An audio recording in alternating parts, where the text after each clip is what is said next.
तो यही हमारा चमत्कार होगा नाम का। आओ कहो आके कि हम आपको छोड़ते हैं। अरे अब किसी से गिड़गिड़ाने की जरूरत नहीं, अपने पास नाम मिल गया। नाम सुकृत धन अपनी जीवन, गुरुदेव ने बलवान बना दिया। रात दिन नाम जप करो, जिद्दी स्वभाव रखो। अब भगवान भी हाथ छुड़ा के भागना चाहे तो जाओ, आपका नाम हमारे पास, देखते कब तक भागोगे। तो पतंग की तरह खींचते नजदीक चले आएंगे, भाग ही नहीं सकते, विवश हो जाए। कह रहे हैं आपको कृपा के लिए, दया के लिए विवश कर दूंगा। कैसे? रो रो के।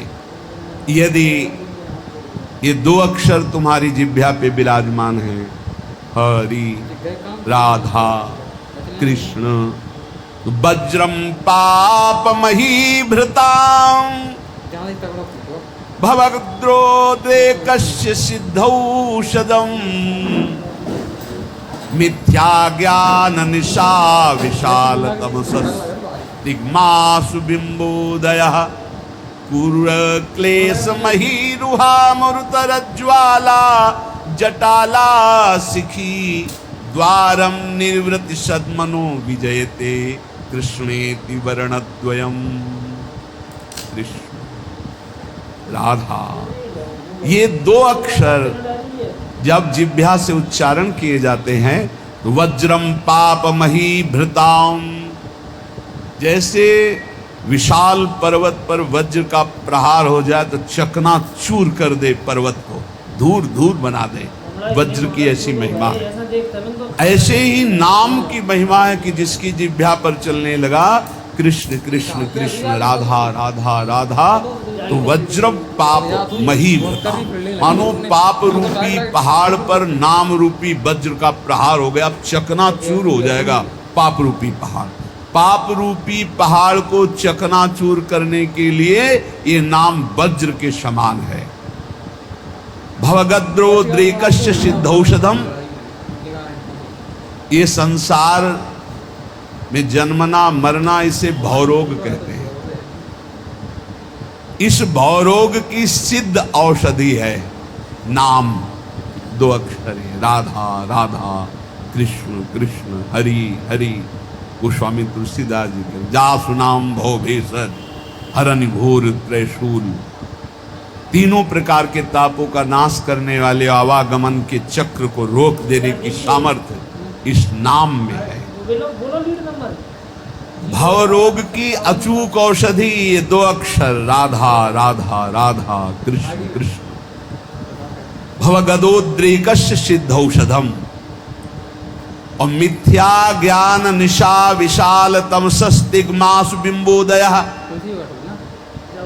ये मिथ्या ज्ञान रूपी रात्रि के महान अंधकार को नष्ट करने के लिए ये नाम सूर्य है।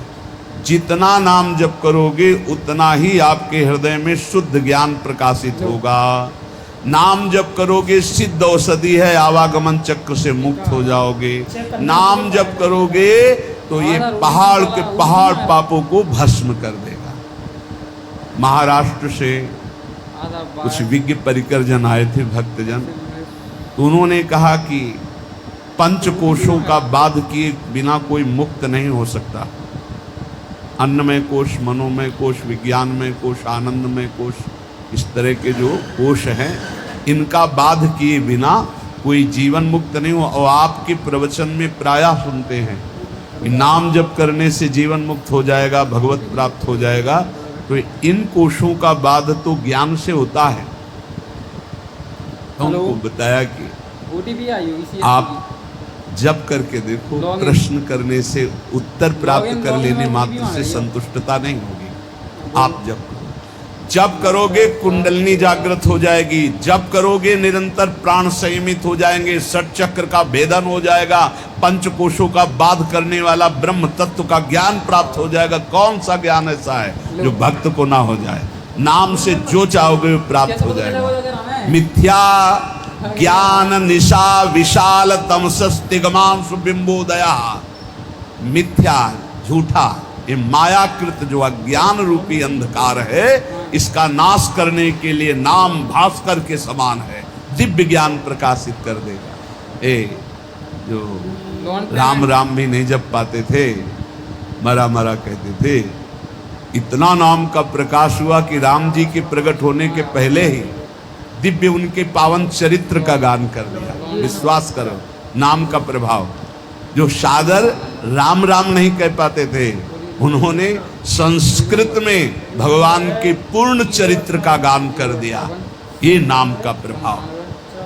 कोई ये ना समझे कि नाम से कैसे, जो योग से प्राप्त होता है, जो ब्रह्म ज्ञान से प्राप्त होता है, वो सब नाम जपने से सब प्राप्त। और नाम जप नहीं है तो शुद्ध ब्रह्म बोध हो ही नहीं सकता।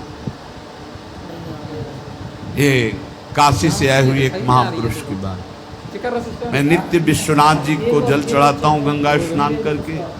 मैं नित्य वेदांत का अनुशीलन करता हूँ गुरु चरणों में बैठकर। इतने वर्ष हो गए ब्रह्मानंद की प्राप्ति के लिए उपाय करते हुए, और 65-70 वर्ष की अवस्था संन्यास वेश। उनका काशी से आपका प्रवचन सुनाऊं तो केवल एक प्रश्न का उत्तर लेने आया हूं, मुझे अब भी शांति क्यों नहीं मिली। शुद्ध हूं, कहीं भी अशुद्ध आचरण नहीं, कहीं भी किसी भी तरह की कोई त्रुटि नहीं। क्या त्रुटि है जो मुझे शांति प्राप्त नहीं? उनका आपके दर्शन से पता चलता है कि आप शुद्ध साधक हैं। आपके वचनों से पता चलता है कि आप प्रयासरत बहुत अच्छे साधक हैं। पर जो हम त्रुटि पकड़ पाए वो आप पकड़ पाए? क्या आप निरंतर मंत्राकार वृत्ति करते हैं? उनका नहीं, बस यही एक त्रुटि। जाओ ये कर लेना। प्रक्रिया बताई। महीना 1.5 महीना बाद जब आए थे तो खूब आनंद पूर्वक एकदम जैसे कोई अपने रिश्तेदार से मिले ऐसे, और बोले बस एकदम, क्योंकि वही एक त्रुटि। समझ रहे हो?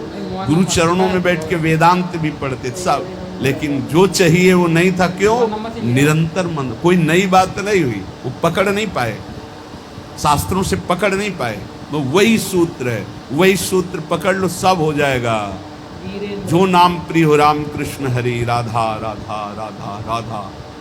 पाप रूपी पहाड़ को नष्ट करने के लिए वज्र, जन्म मरण रूपी रोग को मिटाने के लिए अचूक औषधि, अज्ञान अंधकार रूपी रात्रि का नाश करने के लिए भुवन भास्कर। कौन? बोले नाम। क्रूर क्लेश मही रुहा मूर्तर ज्वाला जटाला सिखी। ये क्रूर क्लेश रूपी जो हमारे कर्म हो चुके हैं, बड़े बड़े भयानक वृक्षों के रूप में है, इसके लिए नाम प्रचंड ज्वालामयी अग्नि है। पूरे वन के वन को भस्म कर देगी एक वृक्ष की क्या।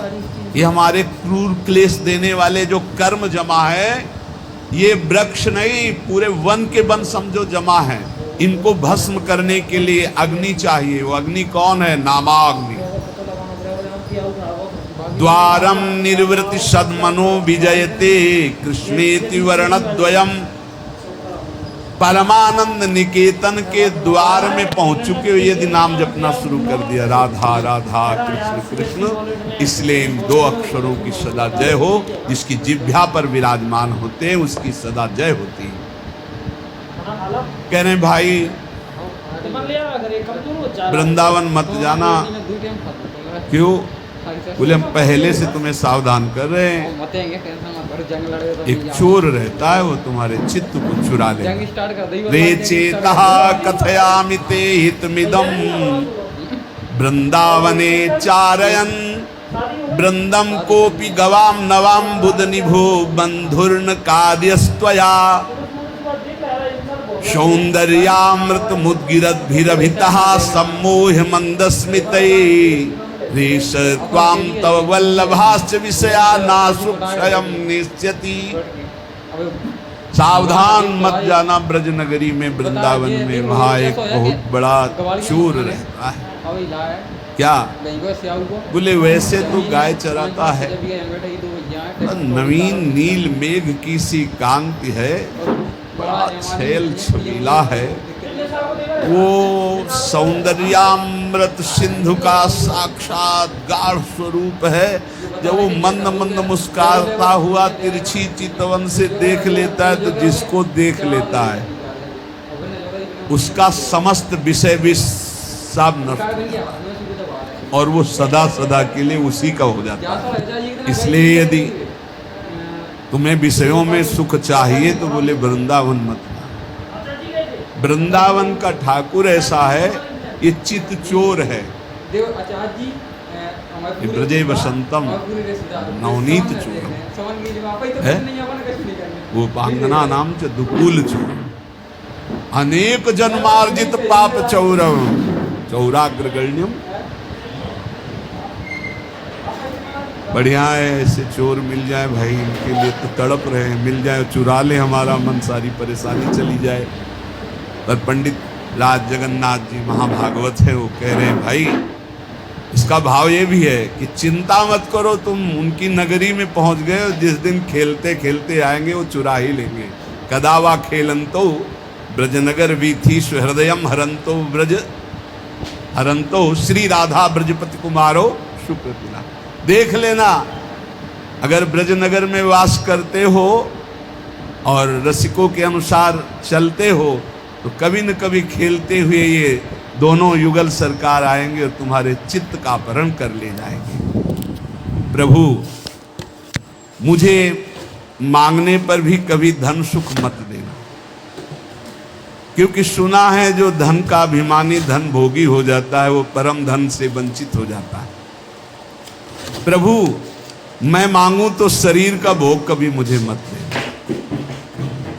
प्रभु अगर मैं कभी राजा बनना चाहूं तुम कभी मेरी बात मत मानना। प्रभु मैं एक अभिलाषा करता हूं कि जहां से आपके भक्त चढ़ते हैं आपके दर्शन के लिए मंदिर में, प्रथम सीढ़ी मुझे बना देना जिससे हर भक्त की चरण रज हमारे ऊपर पड़े। मैं चाहूं भी तो मुझे धन सुख मत देना, शरीर सुख मत देना, राज्य सुख मत देना, परम पद मत देना। क्या चाहते हो? तो बोले आपके मंदिर में जब दर्शन करने भक्त जाते तो पहली सीढ़ी से ही पादुका उतार देते। ये भक्तों का लक्षण, कभी मंदिर की सीढ़ी में पादुका